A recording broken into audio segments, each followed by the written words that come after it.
back to The Last of Us Part 2 Remastered.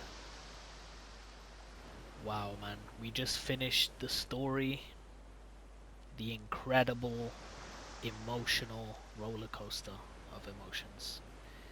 Like, people can hate on this game and say, oh, this, that, and introduced a whole new character, killed Joel, but you can't deny, like, the way this game just makes you feel. It's the most unique game like anyone's ever played. I'm sure it is the most unique game I've ever played, for sure, and I've played a lot of games.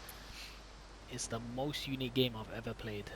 It's just so different, man. It's unlike anything I've ever seen before. Even in like movies, you don't even see this shit in movies or shows or anything. It's just that good. It's that different. It's just that good, man. I'm just fucking rambling. In this episode, we're gonna be checking out the lost levels. I'm actually very excited. I haven't seen any spoilers or anything about these lost levels, so I'm so excited to check these out for the first time. Making of, there we go, lost levels. Here we go. Also, if you guys haven't seen the playthrough, I suggest watching the playthrough before watching this.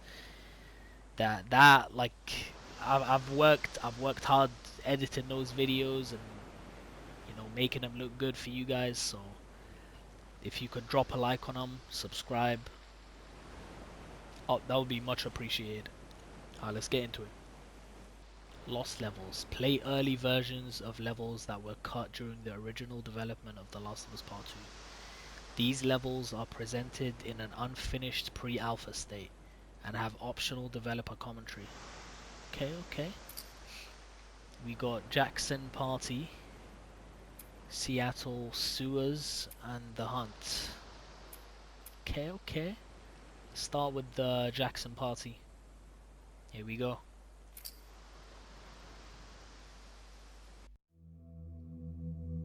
You're about to play an unfinished level from The Last of Us Part 2.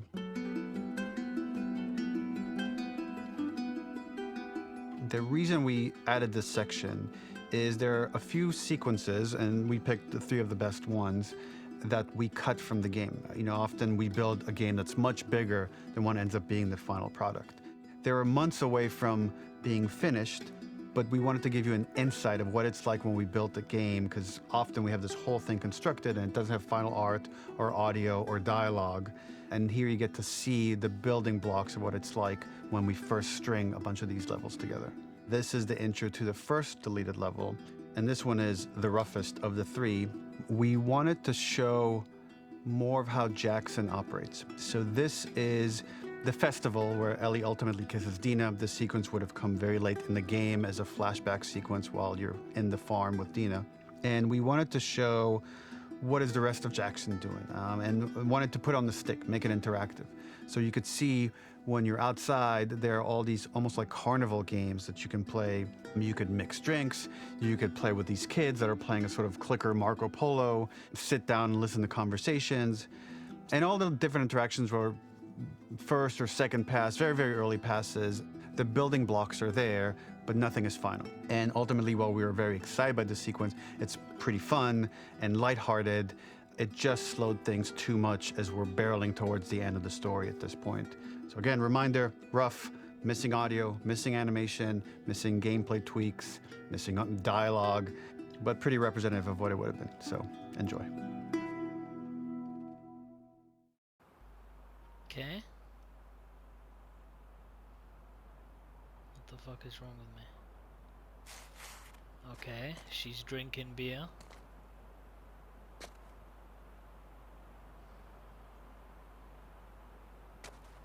Alright. There's literally no dialogue.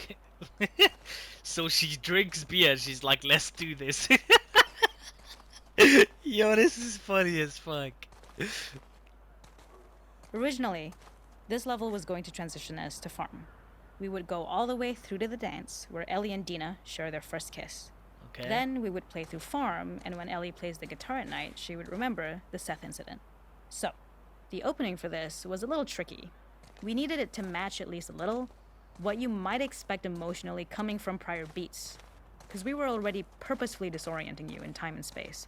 Remember, you just came from this huge fight. To jump straight into it would have been a little too jarring. After some back and forth, we rooted it in Ellie's nerves, calling back to her hands shaking in the theater. But this time, for a much more innocuous reason we'll find out later. She's nervous because she has a crush on Dina, who is the only reason why she's here at the dance. Okay. Yo, this is actually Something sick. we really wanted to do was highlight the way their lives had turned upside down since she went down this path. We had this idea of recontextualizing all of our usual gameplay mechanics that were designed for really violent ends. The workbench, door bashes, throwable weapons, and even the infected, which is my personal favorite. Peppered throughout the level are moments of levity or shared history, all the while seeing how happy and mundane they all were before her huge revenge odyssey. Okay. It is not a festival without one of these throwing games. This one, of course, uses our throwable system where you're often chucking explosive things or stunning things, but for a more wholesome purpose, although some people take this game really seriously. A fun aspect of this is if you did well, you could win a toy here. Ellie would place it in her pocket. If you had done this, you'd find the toy with JJ, the baby, later back at the farm. When we cut this, the toy made it Shit. through anyway because it was so cute. It is the same one you see on the tractor at the farm. Oh, Ollie the that's the elephant. one. No way. Ollie the elephant. That's crazy. The makeup artist is pretty simple. It's one of those little in-game scenes we peppered in to make it feel like Ellie had roots in the town. Hallie, our writer, mentioned that in her mind, an ex-girlfriend of Ellie's tattooed her arm to cover up her scar. So we figured this might be the only time you get to see that. We wanted to hint at it and allude to it and make it feel like there had been so much more that had been happening and so much more that Ellie threw away.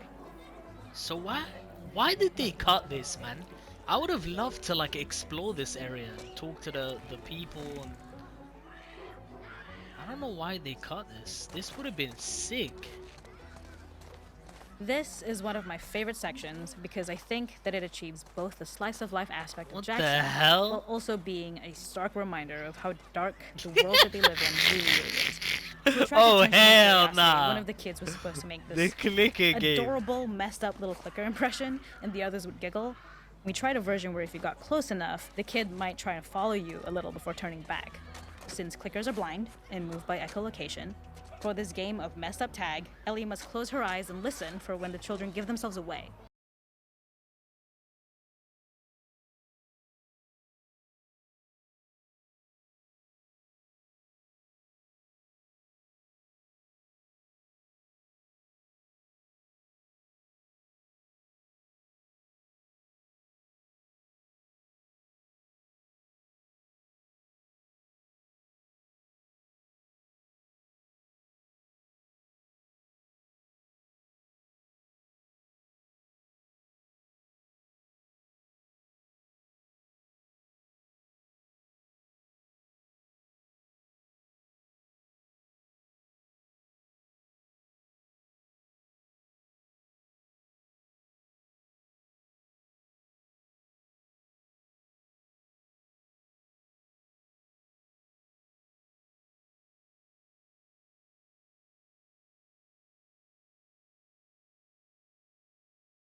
That's so like interesting, man. That would have been lit. Ellie nervously attends a party in Jackson. Yeah, yo, this would have been so lit, man.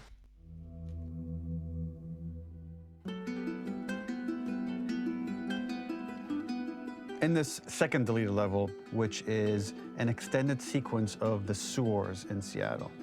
This comes on the heels of where Ellie goes into a building and she survives an attack by stalkers and gets thrown out of a window and gets swept away by the current. And then we cut this section that used to be there in the final game. Now you will get to play it. So this was a way to get a bit more interesting puzzles, interesting traversal, figure out how Ellie can navigate the sewers with the fighting current. Ultimately, with a lot of these levels and these sequences, the reason why we cut them were for pacing purposes. But here it is for you in this very kind of raw form that part of it will feel finished, parts of it will feel like assets are missing as far as audio, animation won't be final.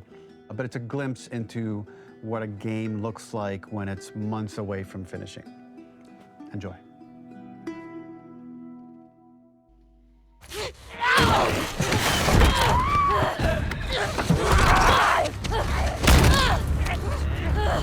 Get off of me!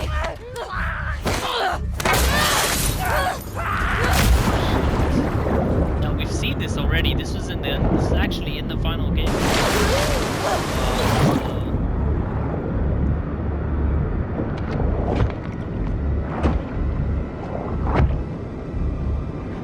Yeah, we've seen this already.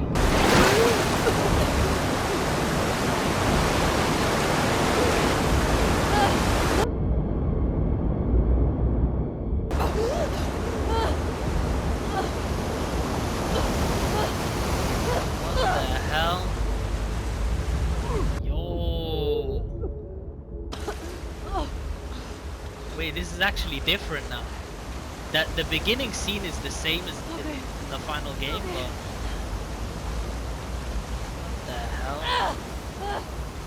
Holy shit. Oh, this is crazy. Fuck Seattle. She says the This same level, shit. internally known as Fine Where the hell Nora, am was I? quite long in duration as we had to make Ellie traverse a far distance to the opposite side of downtown Seattle. The sewer section was originally longer than what we released the game with, approximately 10 minutes more. This was one of the few areas of the game that used water flow as part of a traversal puzzle. The player has to go upstream to use the current to get to the platform to reach the other side. We mostly cut this mechanic game-wide, however it remained in essence in the section swimming to the aquarium as Ellie, when you were avoiding the waves. Yeah, this is crazy. This is way different. When than... players reach the doorway and enter into the room, they're faced with a dead end.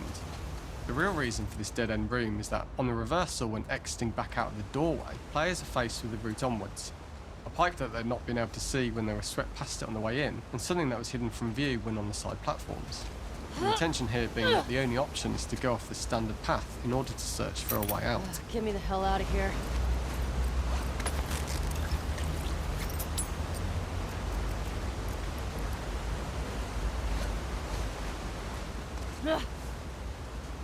Throughout the rest of the level, we also used light to indicate to the player that they were heading in the right direction. At each turn, however, we blocked the direct route forward. Players would know that they just have to keep finding alternative paths, promoting those feelings of being desperate and trapped. Right. We slowly introduced the player to consider climbing into smaller pipes and crouching in these tight spaces. Up and out. This is to slowly build Just up keep going to up and out. encourage the player to climb into such a small pipe that they'd have to be crawling on their stomach, which is something that the player previously may not have recognised as a playable space, let alone the desired route they need to take. We added a tiny space just to reward the player's exploration with a pickup item, and we made sure it was something that made sense that you'd find in this area. A canister and all the garbage that had been washed into the sewers from the surface. There's nothing there though. We loved the idea of making Ellie prone through a tiny dirty pipe in order to get out, as it was a great opportunity to use our prone Lose your mechanic. shit, The Ellie. unique camera setup was created look to at support the crawling in these mud. pipes, as the standard prone camera is much higher above the player.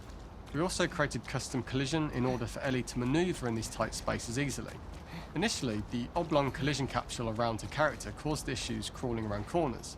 We put extra effort into the custom corner collision, so the movement experience is as smooth as the main game. In order for the player to feel cramped, claustrophobic and desperate, we'd been enforcing the traversal mechanics that allow for a tight environment which promote these feelings. We introduced the use of the squeeze through so that we can keep the player feeling enclosed and tight, but without repeating the same geometry. Here we change from low ceilings with wider walls to high ceilings and tight walls to change up the spatial pacing and keep the level from repeating itself. She said, "Fuck you, universe." Guy.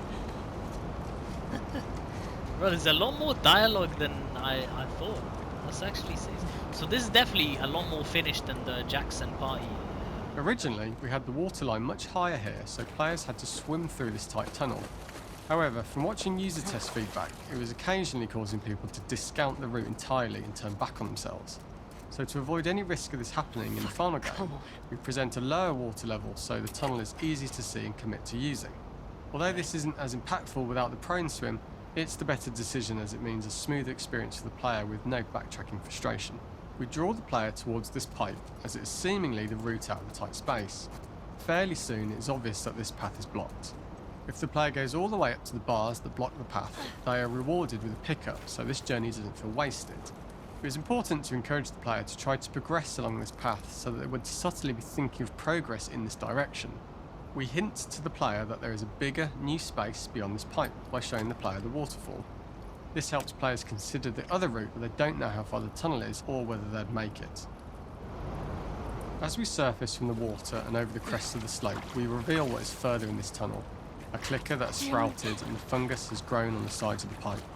It was great to see people who user tested this area becoming increasingly worried as we forced the player to squeeze past the fungus and inches away from the clicker's face, all the time not being sure whether the clicker might be alive or attack them.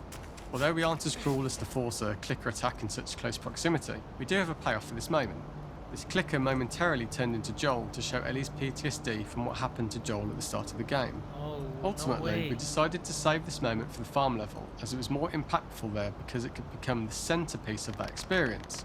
Whereas in the sewers, we weren't able to make it as much of a narrative point and give it the breathing room and reaction time that it deserves, given the tight space. Yo, that's actually crazy. What the hell?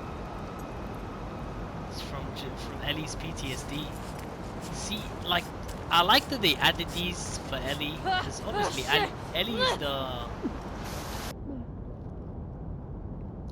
definitely the most loved character in this game. People don't, like, let's be real, bro. People don't give a fuck about Abby. People don't care about him, especially like. For the final section, we eventually opened you out into a wider area Glad they as you added traverse this, through such tight spaces leading up to this. So changing the environmental pacing makes it begin to feel like we're coming to the end of Ellie's ordeal. An earlier iteration used the current that was shown at the start for a slightly tougher traversal puzzle to conclude the sewers. The ladder was clearly visible from most of the area, but the player was faced with a fast-flowing torrent of water they couldn't cross. If the player attempted to jump into the water, they were not able to swim across the ladder due to the water's speed. So instead, they had to traverse the pipe running along the top of the space in order to get across the water. Using this pipe was retained in the iteration we shipped with, as it's the last of the extreme methods Ellie has to undergo in order to escape the sewers, and what she will go through in her pursuit of revenge. Yeah, this is what we saw in the final game. This part is in the final game. The last ladder climb is quite lengthy, and although we could have trimmed it down to a shorter climb, we liked how this last segment of the journey built anticipation for whether there was success at the top or not after all you've been through. Ultimately, the ladder exits out into the subway station, which is how it connects in the final game. Ellie then has to find her way to the hospital from here, crossing paths with the scars for the first time. Wait, I didn't even. There was one more I didn't pick up. So good. Okay. Next is the hunt. Let's see.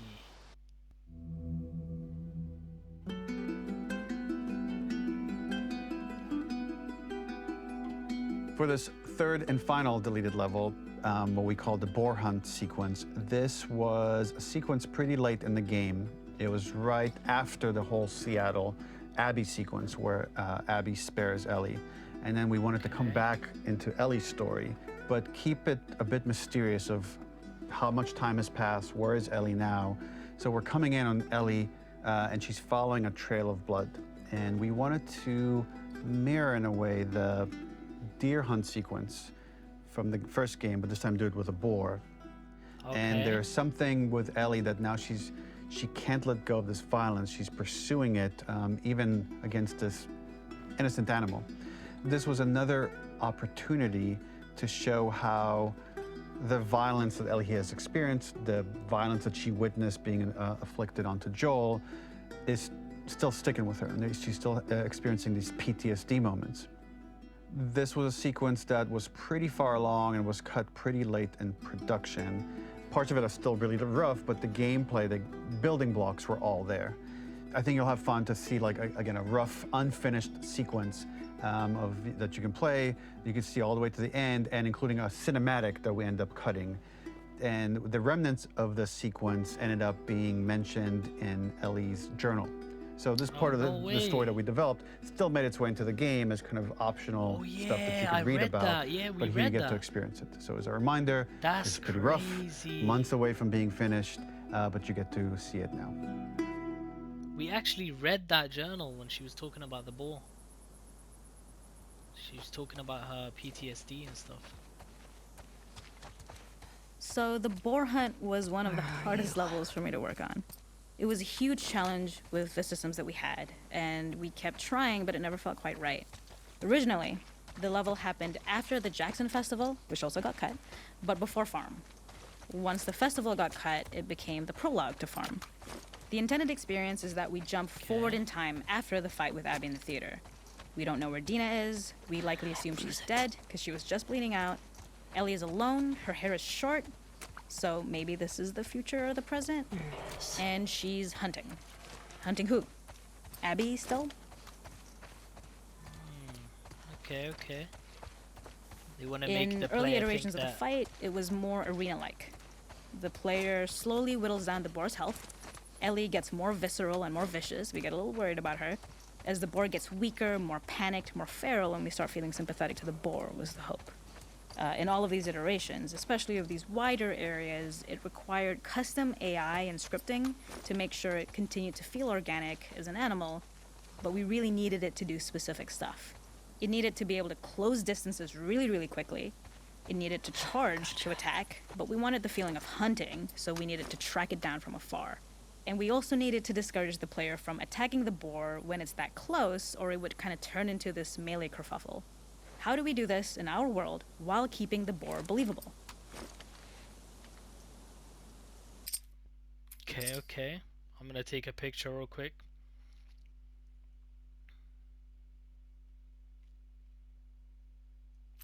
This is kind of crazy.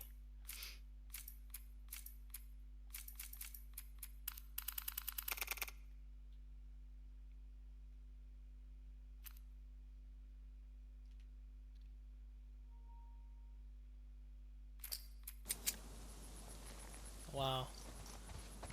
We must have gone through 5 or 6 iterations of the boar fight and all, and every single time it changed pretty drastically.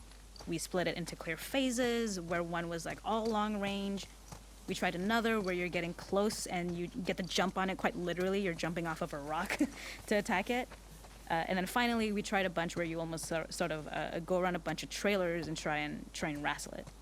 We uncovered after some time that taking down a boar over several phases felt very laborious and a little dramatic. It was comically long, it felt too boss-like, a little too gamey.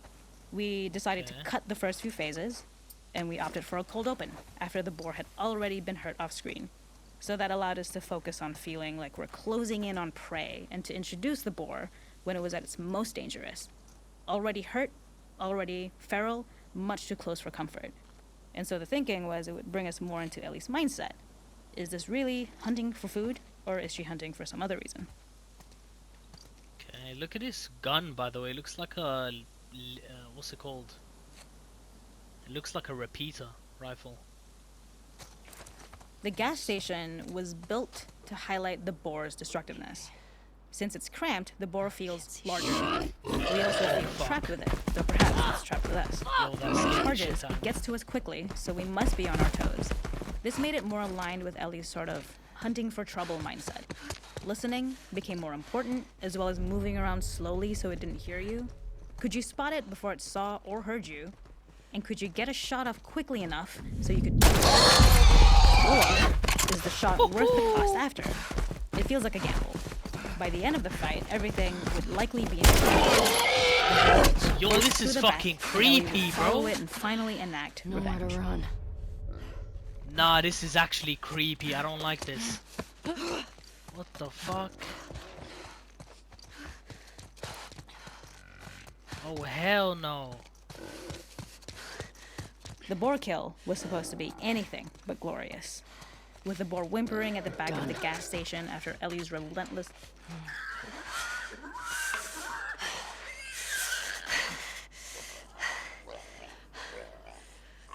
Just finish it, bro. Holy shit.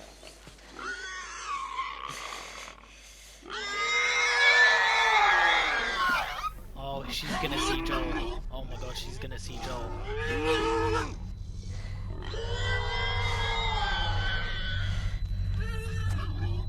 Yeah, I knew it. I knew it. No way.